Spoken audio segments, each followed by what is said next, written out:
যারা গরু কিনতে চান বা কোরবানির পশু কিনতে চান, মাথায় রাখবেন পশুর এমন কিছু ত্রুটি আছে যেই ত্রুটিগুলো থাকলে পশু দিয়ে কোরবানি দেওয়া কখনো জায়েজ হবে না। কোরবানি দিলে আপনার টাকাও যাবে, আপনার আমলও বাতিল হয়ে যাবে। এজন্য আমি যেই পয়েন্টগুলো বলছি, যেই দোষ বা ত্রুটিগুলো বলছি, খুব ভালো করে বুঝবেন।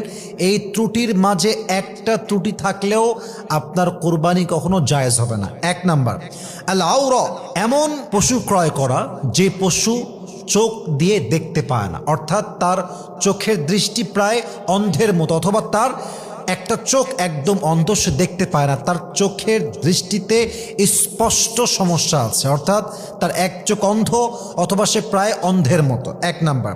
দুই নাম্বার, আল মারিদা, খুব অসুস্থ এবং স্পষ্ট রোগে আক্রান্ত, যেমন মনে করেন হাঁপানি আছে, শ্বাসকষ্ট আছে, জ্বর আছে, ইনফেকশন আছে, এমন স্পষ্ট রোগ আক্রান্ত যেই পশু আছে, এটা গরু হতে পারে, ছাগল হতে পারে, উট হতে পারে, কিন্তু যার মাঝে স্পষ্ট রোগ আছে এমন পশু দিয়ে কোরবানি জায়েজ হতে পারে। তিন নাম্বার, আল-আরজা, লেম অর লিম্পিং, এমন পশু যে খোড়া কেমন, হাঁটতে পারে না, এমন খোড়া যে উঠে দাঁড়াতে পারে না, এতটাই খোড়া সে, এমন পশুদের কোরবানি জায়েজ নেই। চার নাম্বার, আল-আজফা, এক্সট্রিমলি উইক, পশুটা এতটাই দুর্বল যে তাকে যদি আপনি শোয়াই দেন সে উঠতে পারে না, এত দুর্বল সে, এতটা উইক সে, এমন পশুদের কোরবানি জায়েজ নেই।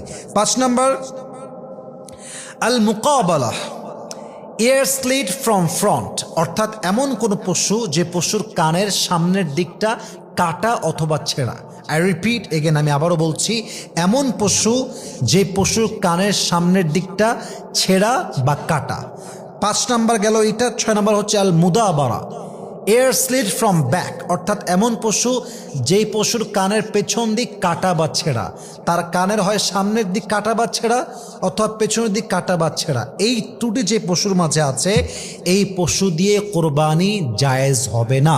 অতএব এই ছয়টা ত্রুটি খেয়াল রাখবেন যে এই ছয়টা ত্রুটির মাঝে কোনো একটা ত্রুটি কোনো পশুর মাঝে আছে কি না। এই ত্রুটির মাঝে কোনো একটা ত্রুটি থাকলে এই পশু দিয়ে কোরবানি জায়েজ হবে না। আল্লাহ আমাদের সবাইকে সাবধানে পশু ক্রয় করার তৌফিক দান করুক। পড়েন সবাই আমিন।